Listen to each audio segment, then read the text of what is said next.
Dan Bounce says, what's the worst joke you've come up with in your career? Alfie Brown, he actually put that at the end of his question, and he hadn't even known that you're on. He just wanted to ask you that. Apparently, there's an old woman going around town with an elongated flap of skin hanging from her coccyx. Some people think it's true. I think it's just an old wives' tale. And there you go. That's the answer to the question, as quickly as I could muster it. What was mine? Something about Muslims coming over here stealing our mosques. It was so shit. No, that sounds great. No, it was bad. It was bad. I remember I told it to John Robbins once, and he looked at me like I was a fucking idiot. Yeah, just the shit that you come up with when you're starting out, when you don't know what you are. So it was just jokes. It was just the crappiest jokes. I was at the Hyena in Newcastle, and every weekend I'd watch 3 new comedians. And then that week, my ideas would be a weird, crappy photocopy of their style. Yeah. Oh, yeah. So if someone came and did like puns, I'd just be thinking of puns, which I have never been good at or enjoyed. Did you ever do them on stage? I'd fucking love to see Dan, the one-liner pun comedian, you know. No, I don't think I'd ever. How old were you? This was 2002. So I was 41. 48. 21 when I started. Yeah. I tried to do one-liners. I was very joke heavy at the start, but they were all absolute fire. I can't really answer this. Guys, have you ever had a dick that's so big? Hear me out. What's another one I tried to write? Club Tropicana drinks are free, but it's no way to run a business. I actually wrote that down.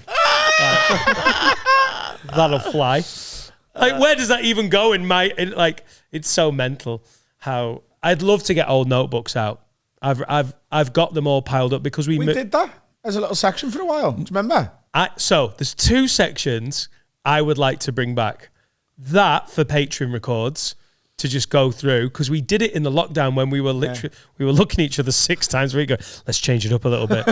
And as I was cleaning out the Runcorn studio today, down the back of the car of the wooden boxing in, I found 3 little strips of paper, and one said Australian, and one said Zimbabwean, and one said a job title. And I was like, oh, the acting challenge. That was what we did on the first ever time I did this. Yeah, and you were brilliant at it. Isham was amazing at it. I think we should bring a version of I that. always loved that. You wanted to park it after a while because you thought it got a bit stale. No, it's not that. I think sometimes we went a bit too convoluted too early with it. So we'd come up with a job description, an accent, and a situation, and then you'd be like, yeah, and they've just lost their mum to a car crash. and you could see the guest going, there's too much. So I want to do it, but if we just do like an accent and a job, and then let the guests try it, and then we can throw a situation at them. Because we were literally like pulling out, and you miss your father who died at sea in a fishing accident. Weirdly, he was a lawyer. Go. So I'd like to bring that back. Yeah, that was good fun. I remember enjoying that a lot. Yeah. So we'll whip out the notebooks. I know where they all are. Okay. Thinking about burning them. You can do it now if you want. I'll do the acting now if you want. You can all just pick one thing, and I'll just Zoologist.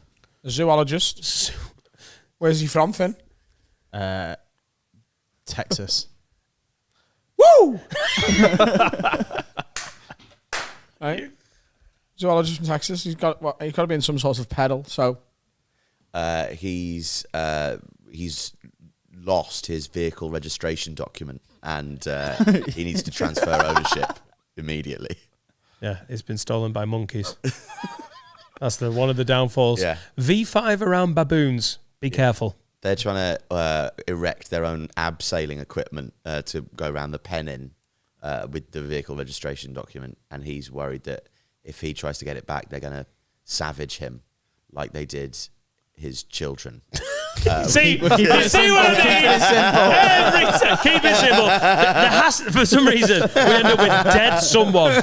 So the V5's been nicked by monkeys, and he's in peril because he misses his children who burnt in a fire. Go. Woo! I miss my kids and my V5. Damn! I need to change ownership of my vehicle, and also, damn, I wish my kids hadn't died in that fire. Woo!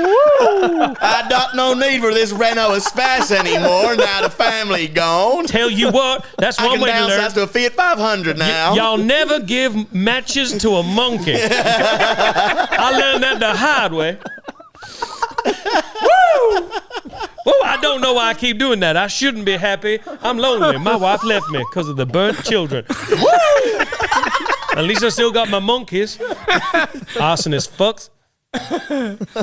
You did it for me. So. Yeah, I reckon we could bring that one back.